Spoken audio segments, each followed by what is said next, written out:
Manos arriba, amigo. Aquí no es tu barrio. Rugió una voz, atravesando el silencio de la noche como una espada helada. Antonio, sumido en sus pensamientos sobre la calidez del hogar y el aroma de la cena que ya debería estar esperándolo, ni siquiera levantó la cabeza. El agudo grito de las sirenas, cortante como una hoja, rasgó el resto de la tranquilidad que lo envolvía como una suave manta. Un coche de policía, negro y brillante, frenó bruscamente a unos metros de él. Los neumáticos chirriaron sobre el asfalto caliente, dejando tras de sí un hedor a goma quemada. Dos oficiales, jóvenes, fuertes y llenos de energía, saltaron del vehículo. Sus ojos, fríos y penetrantes como los de un depredador, se posaron instantáneamente en él, atravesándolo con la mirada. Lo más interesante viene ahora. Déjanos un comentario con la ciudad o el país desde donde nos escuchas. Y no olvides suscribirte y dejar un like. Muchísimas gracias por tu apoyo. Que disfrutes la música. Manos arriba, amigo. Aquí no es tu barrio. Repitió la misma voz, perteneciente a un oficial alto con una mandíbula cuadrada que parecía esculpida en piedra y un tono burlón que no presagiaba nada bueno. Sus palabras, como un latigazo, resonaron por la tranquila calle, atrayendo la atención de los escasos transeúntes. Antonio sintió cómo su corazón se encogía. Era una sensación familiar. Recordó cómo una vez, cuando solo tenía 17 años, lo detuvieron en la esquina de una calle mientras regresaba de la biblioteca.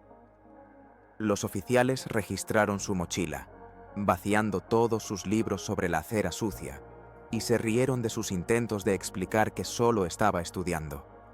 Ese frío miedo, esa humillación de tener que probar su inocencia solo para existir, todo eso volvió a inundarlo. Pero ahora era otra persona. Era un juez federal, un hombre que impartía justicia. Y, sin embargo, ese viejo miedo, grabado en su memoria, regresó por un instante. Solo después, cuando sus manos ya estaban sobre el capó frío y brillante de un BMW gris, y las frías y metálicas esposas aprisionaban sus muñecas con un característico clic, Antonio pudo realmente comprender lo que había sucedido. Solo ahora, a través del velo del shock, escuchó la risa despreocupada de los niños en el parque, que continuaban jugando, sin entender qué pasaba con el tío de la camisa arrugada.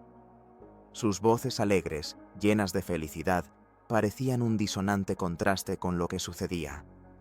Solo ahora recordó el mensaje de su única hija, Clara, que no había tenido tiempo de leer. «Papá, ¿ya vienes? Mi unicornio casi está listo». Ese mensaje, lleno de inocencia infantil y expectativa, atravesó su corazón con un dolor agudo, haciéndole darse cuenta de toda la absurdidad e injusticia de la situación. Lo rodearon en cuestión de segundos. El aire a su alrededor se espesó, impregnado del olor a ozono tras el frenazo y un ligero, apenas perceptible aroma a sudor de los oficiales, mezclado con su colonia. Antonio levantó lentamente las manos. Su mirada era serena, casi analítica, como si estuviera evaluando la situación en lugar de ser su víctima. Vio en los ojos de los oficiales no solo sospecha, sino algo más profundo, un prejuicio arraigado que parecía estar escrito en sus rostros, como si el tiempo lo hubiera grabado. Era ese mismo prejuicio con el que él mismo había luchado toda su vida y que, para su amarga sorpresa, ahora se volvía en su contra. «Ese coche es mío», dijo Antonio en voz baja. Sintió cómo sus palabras, simples y veraces, se estrellaban contra una pared invisible pero impenetrable de su prejuicio. Para los policías, sus palabras solo aumentaron las sospechas. Lo empujaron bruscamente hacia el coche. Las esposas se cerraron con un clic metálico y lo arrastraron hacia el vehículo patrulla. Antonio sintió el frío del metal en sus muñecas. pero su rostro permaneció impasible. Sabía que lo más importante ahora era mantener la calma. Cada nervio en su cuerpo estaba tenso como una cuerda. Algunos transeúntes observaban en silencio. Sus rostros expresaban curiosidad y desaprobación. Otros sacaban sus teléfonos para grabar lo que ocurría, como si fuera un espectáculo más. «Otro ladrón atrapado», murmuró alguien de la multitud, y esas palabras, como astillas afiladas, se clavaron en el alma de Antonio. Lo escuchó, y en su interior se levantó una ola de amargura, ardiente como ácido. Él, un hombre que dedicó su vida a la justicia, ahora se había convertido en víctima de un juicio injusto. El oficial, al notar que lo estaban grabando, sonrió con desdén. Sus labios se estiraron en una cruel mueca y dijo en voz alta para que todos escucharan: «Si vas a robar, al menos aprende a lucir rico». En el aire resonó una risa cruel y humillante que parecía dirigida personalmente a él. Esa risa se grabó en la memoria de Antonio como una marca. 20 años, pensó Antonio, como un eco. 20 años construyendo mi reputación, luchando por la justicia en las salas del tribunal, dictando sentencias, defendiendo a los inocentes. Y ahora, con una sola mirada, una camisa arrugada, y soy de nuevo el mismo chico al que detienen en la calle sin razón. Mi toga, mi autoridad, todo se ha desvanecido en un instante. No ven a un juez, ven un estereotipo, un conjunto de prejuicios que ellos mismos han creado. Sentía cómo la ira se alzaba dentro de él, pero la reprimió, sabiendo que en ese momento no serviría de nada. La celda de detención olía a sudor, metal oxidado y algo indefinidamente ácido. Un viejo ventilador chirriante giraba perezosamente en el techo, emitiendo un sonido monótono y molesto. Al fondo de la sala, el teniente Almeida, un veterano con el ceño fruncido, surcado por profundas arrugas y cero paciencia, observaba lo que sucedía desde su silla giratoria. Su rostro parecía esculpido en piedra, reflejando años de servicio llenos de cinismo y cansancio. Almeida había creído alguna vez en la justicia, en los ideales, pero los años de rutina, los casos interminables y el constante enfrentamiento con la bajeza humana lo habían vuelto insensible e indiferente. Recordaba cómo su esposa le había dicho una vez que se había vuelto diferente, que sus ojos se habían apagado, y eso lo había quebrado. Veía en cada detenido solo un número más en el informe, un problema más que había que resolver rápidamente y que le robaba su tiempo precioso. ¿Otro por intento de robo?, preguntó Almeida sin levantar la vista de los papeles. Sí, señor. Dice que es su coche, pero no tiene documentos, respondió uno de los agentes, el mismo de mandíbula cuadrada, conteniendo una sonrisa. ¿Y el acento?, inquirió Almeida, finalmente levantando la mirada. Latinoamericano, muy marcado, respondió el agente, con un leve desdén en la voz. El teniente levantó una ceja. Sus labios se torcieron en una sonrisa burlona. Entonces, probablemente esté mintiendo. En su voz no había ni una sombra de duda, solo una convicción arraigada. Antonio, aún con las manos esposadas, fue sentado en una silla frente a ellos. Nadie le ofreció agua, nadie le explicó sus derechos. Solo miradas sospechosas que parecían penetrar en su alma, tratando de encontrar confirmación a sus juicios sesgados. Antonio sentía cómo su dignidad intentaba ser pisoteada lenta, pero inexorablemente. «¡Nombre!», ordenó el teniente.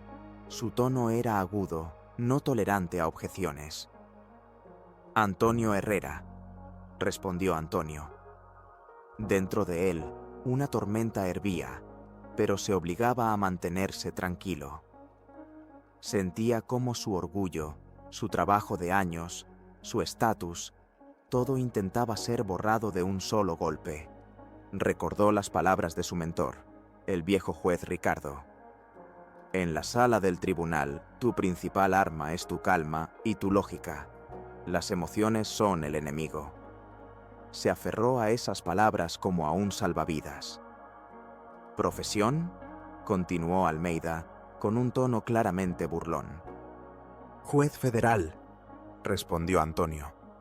Observaba la reacción de los oficiales, como si los estudiara en la sala del tribunal, analizando cada movimiento, cada tic nervioso. En la sala estalló una risa. Uno de los policías, el mismo que dejó caer una taza de café, que se estrelló ruidosamente contra el suelo, exclamó: «Este tipo definitivamente ha fumado algo». La risa se intensificó. Algunos oficiales incluso se agarraban el vientre. Almeida sonrió, pero no por diversión, sino por desprecio. «¿Tú, juez federal? Mira cómo estás vestido. ¿Y qué haces en este barrio? ¿Comprando un yate?». La risa llenó nuevamente el aire, esta vez aún más cruel, más humillante. Antonio sintió cómo una ola de rabia se alzaba dentro de él. Él recordó cómo, de niño, cuando solo tenía 10 años, su padre, un simple trabajador, fue despedido injustamente debido a los prejuicios de su jefe. Entonces, era demasiado pequeño para hacer algo, pero se prometió a sí mismo que nunca permitiría que la injusticia triunfara. Ahora, sentado con las manos esposadas, sentía la misma ira impotente, pero ahora tenía herramientas para luchar. «Debo hacer una llamada, es mi derecho», insistió Antonio. Su voz se volvió un poco más firme. El teniente Almeida desestimó la solicitud sin levantar la vista. «Aquí no es un tribunal, señor juez. Aquí mandamos nosotros». Su voz estaba llena de autoridad descarada. Antonio se inclinó lentamente hacia adelante, su mirada fija en Almeida, atravesándolo con su mirada. «Teniente, entiendo que está siguiendo el protocolo, pero también sé que el protocolo exige la verificación de identidad. No me ofreció agua, no explicó mis derechos y ni siquiera se dignó a mirar mi licencia de conducir, que por cierto está en mi billetera, en el bolsillo trasero de mis pantalones». Hizo una pausa, dejando que las palabras flotaran en el aire. «Estoy dispuesto a cooperar, pero insisto en que se respeten mis derechos. Es en su propio interés».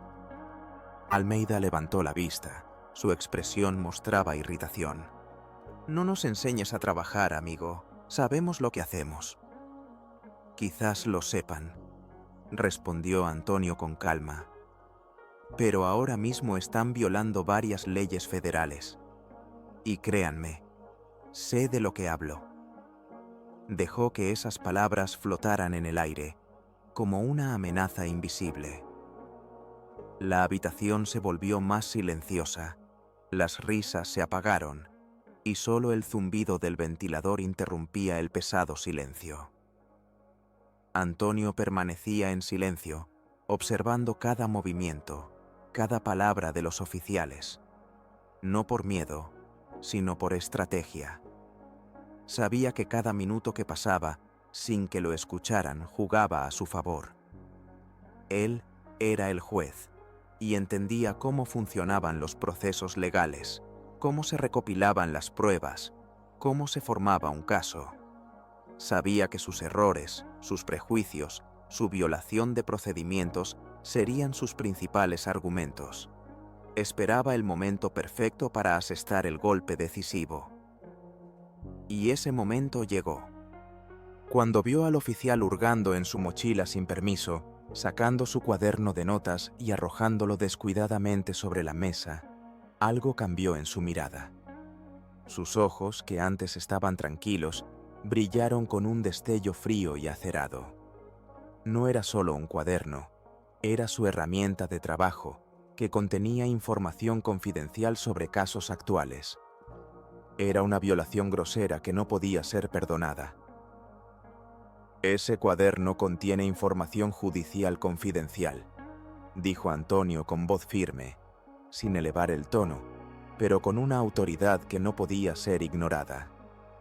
Su voz resonó en el silencio de la habitación, como el golpe de un martillo. El teniente Almeida levantó la vista, incómodo por ese inesperado matiz. No esperaba tal firmeza de una persona a la que acababa de humillar. «Ahora crees en tu cuento, ¿verdad? ¿Qué más tienes ahí? ¿Una toga?», murmuró Almeida, tratando de recuperar el control de la situación. Pero su voz ya no sonaba tan segura, había notas de duda. Antonio cruzó las piernas, aún con las manos esposadas, y miró directamente a los ojos del teniente. Su mirada era penetrante, como si lo viera a través de él. «¿Cuánto tiempo ha pasado desde que verificaron la identidad de un detenido antes de reírse de él?», preguntó. Silencio. Por primera vez, el sarcasmo se detuvo en el aire. El tono ya no era el de una víctima suplicando por clemencia, era el tono de alguien que tomaba el control de la situación, que pasaba a la ofensiva. Uno de los jóvenes policías, Juan, el que estaba junto a Almeida, dudó. Era un novato, aún no endurecido, y su conciencia parecía estar despertando. Una chispa de duda apareció en sus ojos, y su rostro palideció. «Teniente, tal vez deberíamos verificar si dice la verdad», pronunció Juan en voz baja, apenas audible. Pero Almeida lo fulminó con la mirada, llena de furia. «¿Y si le creemos? Y resulta ser un estafador con un complejo de grandeza». «No serás tú quien me haga quedar como un idiota frente al comandante». Su voz estaba llena de rabia, pero ya se escuchaban notas de miedo en ella. Antonio respiró hondo, organizando sus pensamientos. Sabía que era el momento de dar el golpe decisivo. 5 minutos, pensó. Eso debería ser suficiente para que se den cuenta de lo que les espera.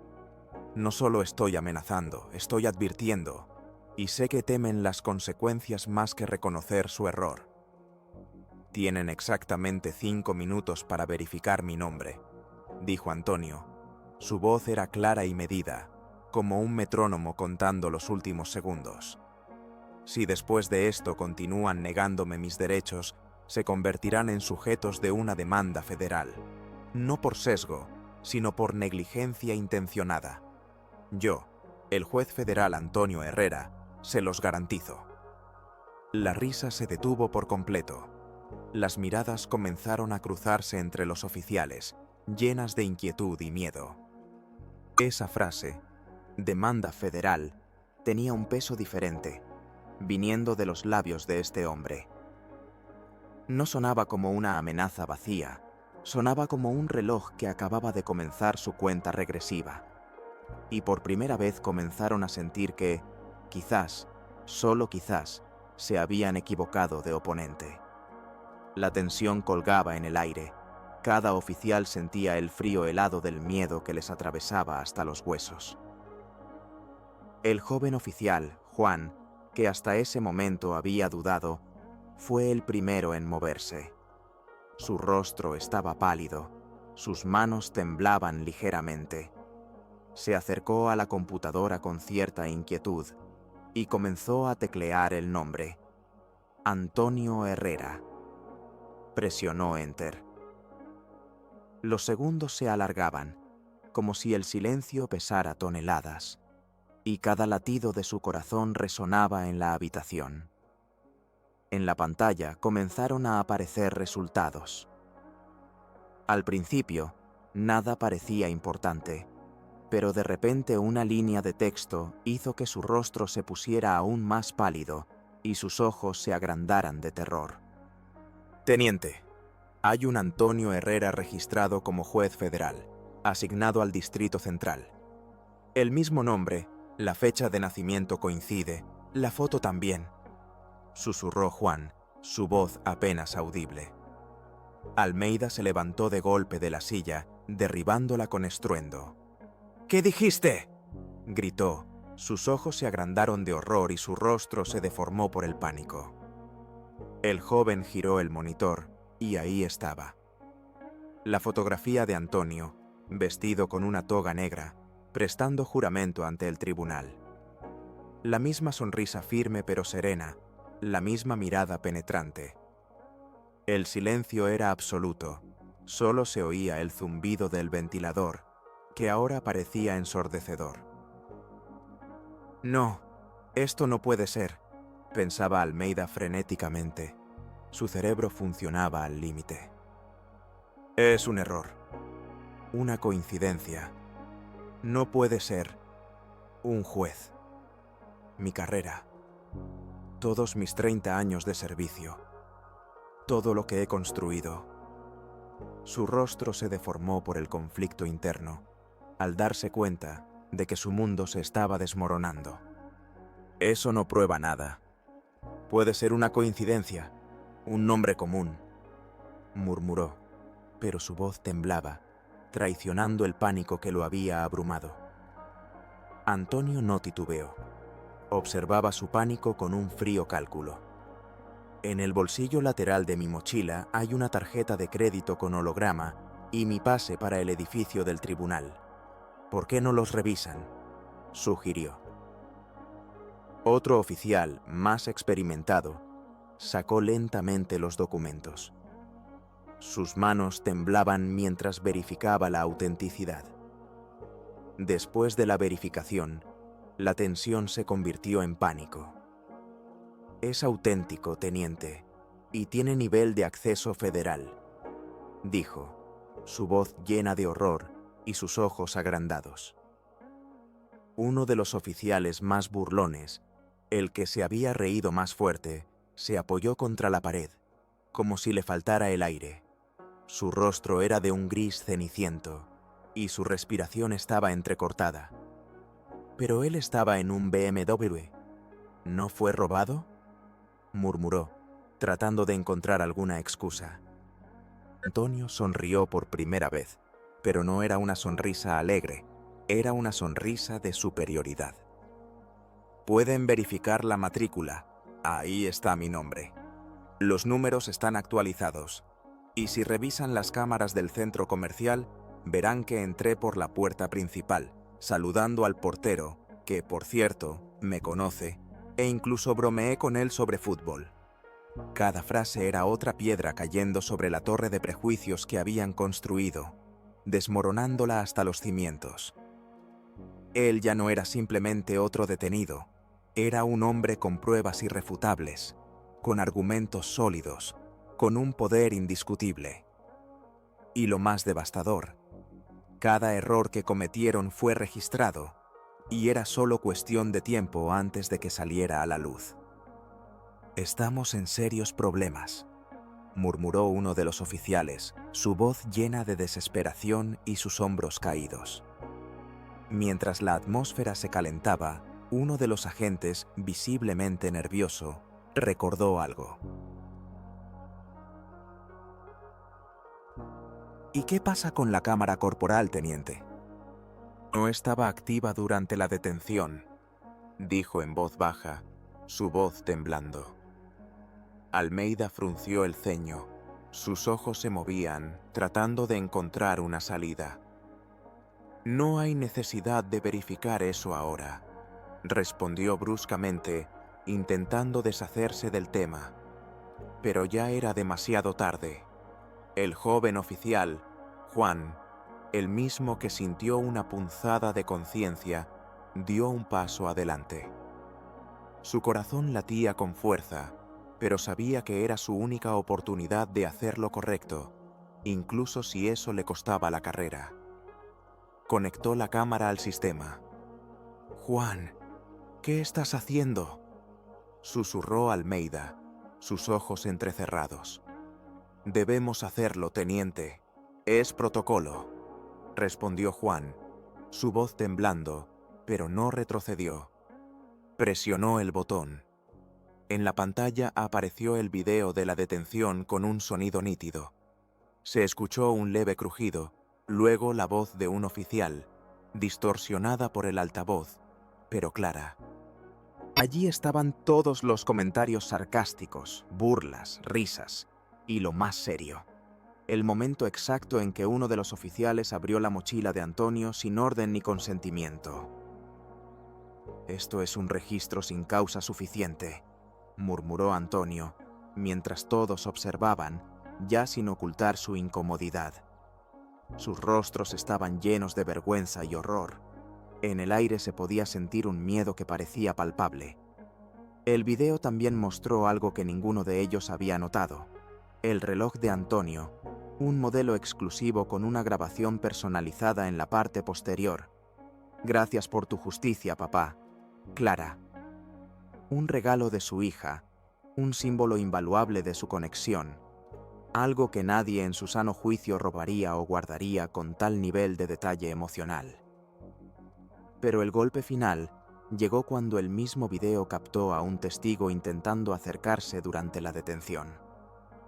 Un hombre con uniforme de seguridad privada que se escuchó diciendo: «Él es un cliente del edificio, tiene una tarjeta de acceso». Pero su voz fue ignorada. Lo empujaron literalmente. «¿Y por qué no se mencionó a este testigo en el informe?», preguntó Antonio, ya sin alzar la voz, pero sus palabras sonaron como un veredicto que no podía ser revocado. Nadie respondió. Los policías intercambiaron miradas, como si estuvieran sobre hielo delgado que a punto de romperse. El teniente Almeida intentó cerrar la ventana del video, pero el joven oficial Juan lo detuvo. «No podemos ocultarlo, ya está en el sistema. Y si él presenta una queja, lo primero que revisarán será este archivo», dijo Juan, su voz firme como el acero. Antonio se levantó lentamente, aún con las manos esposadas. «¿Todavía piensan que el problema soy yo?», preguntó, mirando uno a aquellos que lo habían humillado. Su mirada estaba llena de no ira, sino de una profunda decepción que parecía penetrar en el alma misma. Y en ese momento, el miedo cambió de dirección. Pasó de Antonio a quienes lo habían detenido. Antonio se puso de pie. Ya no era un detenido, no era un sospechoso. Era un hombre que, segundo a segundo, recuperaba no solo su libertad, sino también su dignidad. El silencio en la sala pesaba más que cualquier sentencia. Todos sabían que habían cruzado una línea, pero nadie se atrevía a decirlo en voz alta. ¿Saben qué es lo más triste?, comenzó Antonio con una voz clara que parecía penetrar en el alma. Hizo una pausa, permitiendo que sus palabras se asentaran en el aire, como polvo. No es que me hayan esposado sin pruebas, no es que se rieran de mi acento o de mi ropa, es que ya no me sorprende. La verdadera devastación proviene de la realización de que si no tuviera este puesto, si no fuera juez federal, ahora estaría sentado en una celda, esperando una llamada que quizás nunca llegara. Mi historia es solo una de miles, quizás millones de casos en los que personas inocentes sufren por los prejuicios ajenos y la ceguera sistémica. Lo he visto en mi tribunal innumerables veces, pero nunca pensé que yo mismo estaría al otro lado de las rejas. Y lo más aterrador es que ustedes, las personas encargadas de defender la ley, se han convertido en parte de esta ceguera. Los oficiales bajaron la mirada. Algunos fingían leer documentos, otros simplemente tragaban. Sus rostros estaban pálidos. Almeida, quebrantado, con los hombros caídos, parecía como si todo el mundo le hubiera caído encima. «¿Qué he hecho?», pasó por la cabeza de Almeida. Sus pensamientos se agitaban como bestias acorraladas. 30 años de servicio. ¿Todo por esto? Mi esposa ha dejado de hablarme. Mis hijos evitan mi mirada. Siempre me he justificado diciendo que el sistema es así, que no se puede hacer de otra manera. Pero él demostró que se puede. Demostró que simplemente fui un cobarde. Me he convertido en aquello que una vez desprecié. ¿Y cuántos más hay ahí afuera? ¿Cuántos han sido detenidos por cómo lucen, por cómo hablan, porque no pueden defenderse con títulos y credenciales? Antonio se volvió hacia todos. Hoy se equivocaron no porque no supieran quién soy. Se equivocaron porque no les importaba saberlo. Porque decidieron, como lo hacen cada día, que con ciertas personas no vale la pena verificar nada. No vieron a un ser humano, sino un conjunto de estereotipos. Uno de los agentes mayores murmuró, su voz llena de justificaciones. Simplemente seguimos los protocolos. Antonio lo miró fijamente. Los protocolos no humillan. Eso lo hacen las personas que deciden cómo aplicarlos. Los protocolos son herramientas, pero en manos de quienes siguen ciegamente los prejuicios, se convierten en armas. Y hoy las usaron como armas. Luego se dirigió hacia la salida, aún con las esposas puestas. Un joven oficial, Juan, el mismo que activó la cámara, se acercó y, temblando, le quitó las esposas. «Lo siento, señor Herrera», susurró Juan, sus ojos llenos de sincero arrepentimiento y su rostro expresando un profundo dolor. Antonio no respondió, solo lo miró a los ojos, no con odio, sino con una profunda decepción. Y en ese gesto estaba el verdadero veredicto, que dejó en el alma del joven oficial una huella profunda e imborrable. Después de que le quitaron las esposas, Antonio sintió cómo la sangre volvía a fluir hacia sus muñecas. Se las frotó, tratando de deshacerse de la sensación de frío y presión. Salió de la comisaría, y el aire fresco de la noche le pareció el más puro y libre que jamás había respirado. Pero esa libertad era amarga. Le esperaba su BMW, que parecía ser el único testigo de su humillación. Se sentó al volante, y sus manos, que apenas habían estado atadas, apretaron firmemente el volante. Encendió el motor, y el sonido del motor, que normalmente le era tan familiar, ahora sonaba ensordecedor. Condujo a casa en completo silencio. Sus pensamientos se agitaban como mariposas en un frasco cerrado. En casa, Clara ya estaba dormida. Miró en su habitación. La pequeña figura, durmiendo plácidamente bajo la manta, parecía un frágil milagro.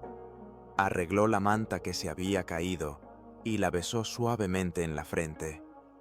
Su rostro inocente, su respiración tranquila, era lo único que le daba fuerzas, un ancla en un mar tempestuoso de injusticia. Pensó en cómo su pureza contrastaba con la suciedad que acababa de experimentar.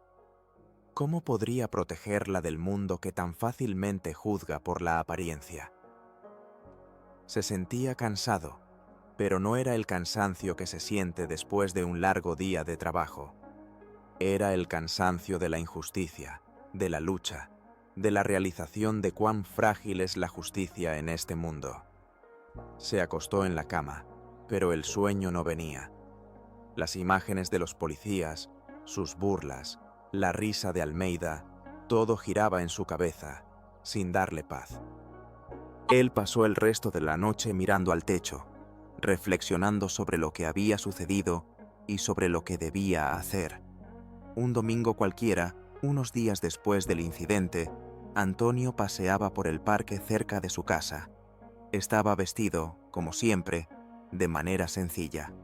Unos viejos jeans, una camisa arrugada y una mochila de cuero al hombro. En su muñeca brillaban sus relojes con grabado. Clara corría unos metros por delante, jugando con otros niños. Su risa resonaba por el parque, llenando el aire de alegría. El sol se ponía suavemente, tiñendo el cielo de tonos naranjas y rosas, y el mundo parecía, por un momento, estar en equilibrio, como si todos los problemas hubieran desaparecido. Una mujer de mediana edad, con un rostro cansado pero lleno de esperanza, se acercó tímidamente a él. Sus ojos estaban rojos de llanto, pero en ellos ardía una chispa de determinación que parecía capaz de derretir el hielo. Ella lo reconoció. «Usted es el juez del video, ¿verdad?», preguntó. Su voz temblaba. Antonio asintió con una suave sonrisa que parecía calmarla. Ella bajó la mirada, nerviosa, jugando con los bordes de su bolso. «Solo quería decirle gracias. A mi hijo lo detuvieron hace muchos años por algo que no hizo, pero nadie lo escuchó. Cuando vi su historia, sentí que alguien realmente hablaba por nosotros, por aquellos que no tienen voz». Su voz se quebró y respiró hondo, tratando de contener las lágrimas.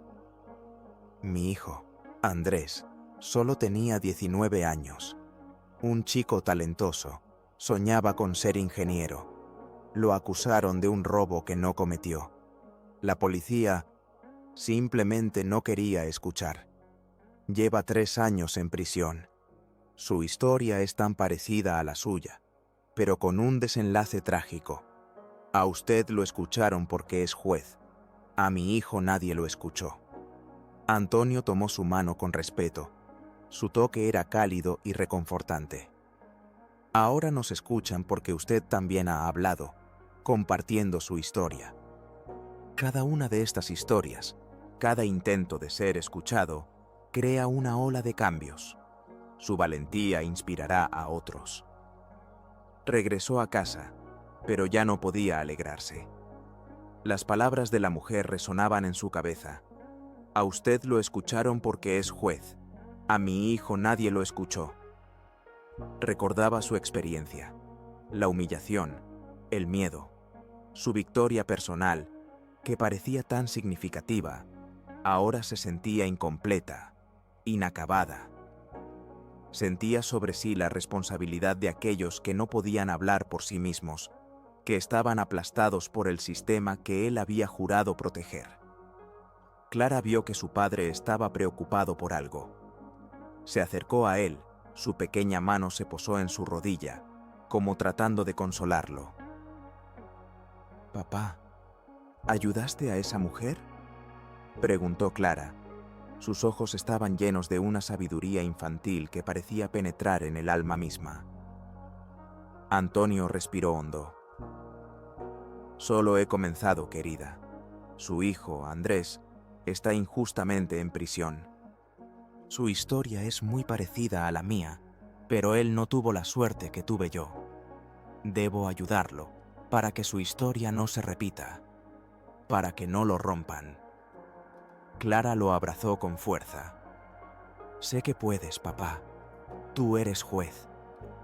Esta conversación sentó las bases para el siguiente paso de Antonio. Se dio cuenta de que su lucha no había terminado. Apenas comenzaba. Sentía que su vida había adquirido un nuevo sentido, una nueva dirección. Antonio no durmió en toda la noche. Se sentó en su oficina, rodeado de libros de derecho que parecían mirarlo desde los estantes. Leía sobre el caso de Andrés, cada palabra, cada letra. Solicitó todos los documentos, los protocolos de interrogatorios, las grabaciones de las cámaras de seguridad. Comenzó su propia investigación, utilizando sus contactos y conocimientos adquiridos en 20 años de servicio. Se sentía como un detective que busca la verdad en un laberinto de mentiras.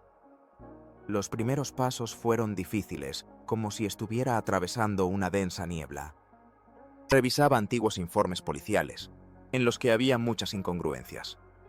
Los testimonios eran contradictorios y las pruebas parecían haber sido recolectadas apresuradamente, como si alguien quisiera cerrar el caso lo antes posible. Él sentía el olor de la parcialidad que impregnaba cada página, cada línea. Se dirigió a sus colegas jueces, pero se encontró con la burocracia y el escepticismo, como si hubiera chocado contra una pared invisible. «Antonio, eres juez federal. No nos metemos en asuntos de la policía. No es nuestro trabajo». le dijo uno de sus viejos conocidos, el juez Martín, acariciando su barba canosa, que parecía simbolizar su conservadurismo. El caso ya está cerrado, y nadie quiere revisarlo. Esto podría crear un precedente que no necesitamos. ¿Crear un precedente para la justicia?, respondió Antonio. Su voz era fría como el hielo. ¿No es eso para lo que estamos aquí? ¿No es ese el sentido de nuestro trabajo? Jefatura de Policía, tratando de evitar un nuevo escándalo tras el incidente con Antonio, obstaculizaba su investigación. Se le negaba el acceso a ciertos documentos, citando confidencialidad y la investigación no concluida. Esto creaba un nuevo y más serio conflicto que parecía poder consumirlo. Antonio sentía que el sistema, aparentemente, intentaba sofocar su iniciativa como un pulpo gigante. Pero Antonio era inflexible. Sabía que necesitaba un aliado desde dentro. Y lo encontró. Ese joven oficial, Juan, que le había ayudado en la comisaría, ahora trabajaba en el Departamento de Derechos Humanos. Juan, inspirado por el acto de Antonio, le pasaba en secreto documentos internos e información que podría ayudar en el caso. Señor Herrera, no puedo arriesgar mi carrera, pero creo en lo que está haciendo, dijo Juan por teléfono, su voz tensa y su respiración entrecortada. He encontrado algo en los archivos que puede ser útil. Grabaciones de cámaras de seguridad de otra tienda, ubicada cerca del lugar del crimen. La policía las ignoró. Antonio sintió un torrente de esperanza, como un sorbo de aire fresco. Era una pista. Pasó noches en vela estudiando esas grabaciones, cuadro por cuadro, como si intentara encontrar una aguja en un pajar. Aumentaba la imagen, ralentizaba la reproducción, hasta que lo notó. En la grabación se veía al criminal, huyendo, cojeando ligeramente de la pierna derecha, apenas perceptible, pero constante. Andrés, como descubrió en su historial médico, nunca había cojeado. Era un pequeño, pero irrefutable detalle. Luego, al revisar las grabaciones de otra cámara, ubicada en la esquina de la calle, notó que el criminal llevaba una chaqueta inusual con un logo brillante del club de béisbol local, que Andrés, un ávido fanático del fútbol, nunca habría usado. Estos dos detalles parecían gritar la inocencia de Andrés. Antonio reunió todas las pruebas, construyendo su defensa con cuidado, como un arquitecto que edifica una fortaleza inexpugnable. Logró que se revisara el caso de Andrés.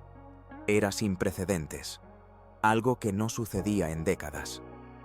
Él mismo se ofreció a ser su abogado, utilizando su autoridad y reputación para atraer la atención pública al caso. Las noticias sobre la nueva audiencia se difundieron rápidamente, atrayendo a periodistas y defensores de derechos humanos de todo el estado. La sala del tribunal estaba llena. El aire estaba electrificado por la expectativa, como antes de una tormenta. La familia de Andrés se sentó en la primera fila, sus rostros llenos de esperanza y miedo, y sus ojos fijos en Antonio. Andrés, pálido pero con un destello de esperanza en sus ojos, se sentó junto a Antonio, sus manos temblando. La madre de Andrés tomó sus manos entre las suyas, como si temiera que él desapareciera de nuevo, y el padre, un hombre robusto que normalmente no mostraba emociones, secaba silenciosamente las lágrimas. Antonio comenzó su intervención con calma, pero su voz sonaba firme y segura, como si estuviera pronunciando un veredicto. No solo utilizaba argumentos legales, contaba una historia. Habló sobre los prejuicios sistémicos que llevaron a esta tragedia. Mostró las grabaciones que probaban la inocencia de Andrés, señalando la cojera del criminal y su chaqueta. Él presentó los testimonios de nuevos testigos que confirmaban su coartada. Este joven, Andrés, fue condenado no por un crimen, sino por cómo se veía, por su origen, dijo Antonio. Su voz temblaba de emoción, pero se mantenía firme como una roca. Se convirtió en víctima de la misma ceguera que enfrenté yo mismo. Pero a diferencia de mí, él no tenía voz, no tenía un estatus que lo hiciera escuchar. Y por eso estoy aquí, para ser su voz. Para mostrar que la justicia no debe depender del color de la piel o de la posición social. El fiscal, un hombre mayor con aspecto cansado, intentó interrumpirlo. Su señoría, la defensa se está alejando del asunto. En absoluto, su señoría, respondió Antonio, volviéndose hacia el juez. La esencia de este caso radica precisamente en el sesgo que llevó a una acusación injusta. Estoy mostrando cuán fácilmente el sistema puede equivocarse cuando se guía por prejuicios y no por hechos. El juez, que había estado escuchando atentamente, asintió. Continúe, señor Herrera.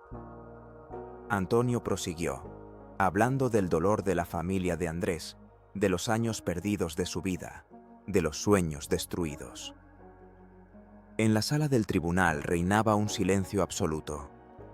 El juez que llevaba el caso escuchaba con atención. Su rostro era serio y sus ojos no se apartaban de Antonio. Los periodistas tomaban notas frenéticamente de cada palabra. Los jurados, muchos de los cuales eran personas mayores, escuchaban atentamente. Sus rostros expresaban compasión e indignación. Algunos asentían con la cabeza, otros fruncían el ceño, conscientes del peso del error. En ese momento, en la última fila, estaba el teniente Almeida. Su rostro era de un gris ceniciento y su mirada estaba fija en Antonio. Cada palabra pronunciada por el juez le golpeaba como un martillo sobre un yunque. Veía cómo se desmoronaba su cinismo, cómo se exponía su propia ceguera. Recordó las palabras de su esposa, quien hace muchos años le dijo: «Te has convertido en otra persona, Robert. Tus ojos se han apagado». Entonces, él se había desentendido, pero ahora comprendía que ella tenía razón. Se veía a sí mismo en el espejo, un hombre cansado y amargado que había perdido la fe en la justicia. Sentía cómo la vergüenza le quemaba por dentro y deseaba desaparecer, disolverse en el aire. La resolución llegó rápidamente. Las pruebas eran irrefutables. Antonio logró la absolución de Andrés. No fue solo una victoria legal, sino simbólica. Mostró que el sistema puede cambiar, que incluso los prejuicios más arraigados pueden ser superados. Andrés salió en libertad. Su madre corrió hacia él, abrazándolo con fuerza. Las lágrimas de alegría corrían por sus mejillas y la risa se mezclaba con sollozos. «Mi niño, mi niño», susurraba ella. Andrés, por primera vez en 3 años, sonrió de verdad. Antonio se reunió con ellos. En sus ojos vio no solo gratitud, sino esperanza. Esperanza de que la justicia es posible, de que el mundo puede ser mejor. Antonio regresó a casa tarde en la noche después del juicio. Clara ya dormía, y él miró silenciosamente en su habitación. La pequeña figura, durmiendo pacíficamente bajo la manta, seguía pareciéndole un frágil milagro. Arregló la manta que se había deslizado y la besó suavemente en la frente. Su rostro inocente y su respiración tranquila se convirtieron nuevamente en su ancla en el mar tempestuoso de la injusticia, lo único que le daba fuerzas. Pensó de nuevo en cómo su pureza contrasta con la mugre que había vivido, y cómo podría protegerla del mundo que tan fácilmente juzga por las apariencias. Pero esta vez sentía no la amarga fatiga de antes, sino un placentero agotamiento por un trabajo bien hecho, por la realización de que había podido cambiar la vida de alguien. Por la mañana, durante el desayuno, Clara, terminando su tostada con mermelada, preguntó: «Papá, ¿ayudaste a ese hombre?» Antonio sonrió. «Sí, querida. Andrés ahora es libre, y debo ayudar a muchos más. Hay muchos más Andrés que necesitan una voz».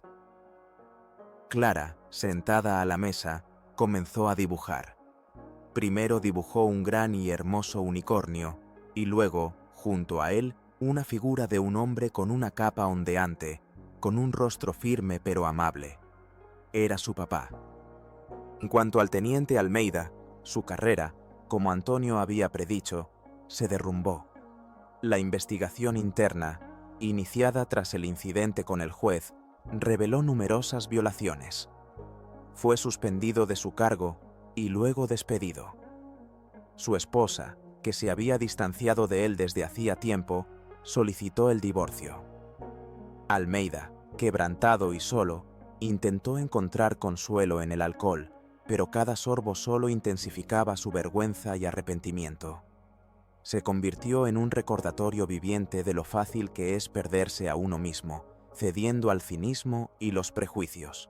Juan, un joven oficial que mostró valentía, por el contrario, comenzó su camino hacia el cambio.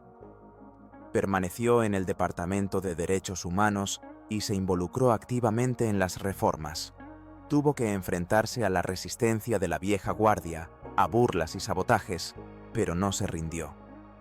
Se convirtió en la voz de aquellos que dentro del sistema deseaban un cambio, y su carrera, lenta pero segura, comenzó a ascender, convirtiéndose en un símbolo de esperanza para la transformación. La última escena. Antonio está sentado en su oficina. En su escritorio hay una pila de nuevos casos que le han entregado, informes sobre personas detenidas injustamente, cartas de familias que piden ayuda. Las mira, y en sus ojos no hay cansancio, solo determinación. La primera carta es de una anciana, cuyo nieto fue detenido por simplemente estar en una parada en un barrio inapropiado, esperando el autobús. La segunda es de un hombre que perdió su trabajo debido a una acusación falsa basada en rumores. La tercera es de una madre, cuyo hijo fue condenado a una larga pena por un delito menor que cometió su amigo, pero debido a la falta de un buen abogado y al sesgo del sistema, toda la culpa recayó sobre él. Antonio comprende que esta es su nueva misión, su verdadero llamado. Su lucha personal se ha convertido en algo mucho más grande. Se ha convertido en un símbolo de esperanza, la voz de aquellos que eran invisibles. Y está listo para continuar esta lucha, paso a paso, caso por caso, para que el mundo sea un poco más justo.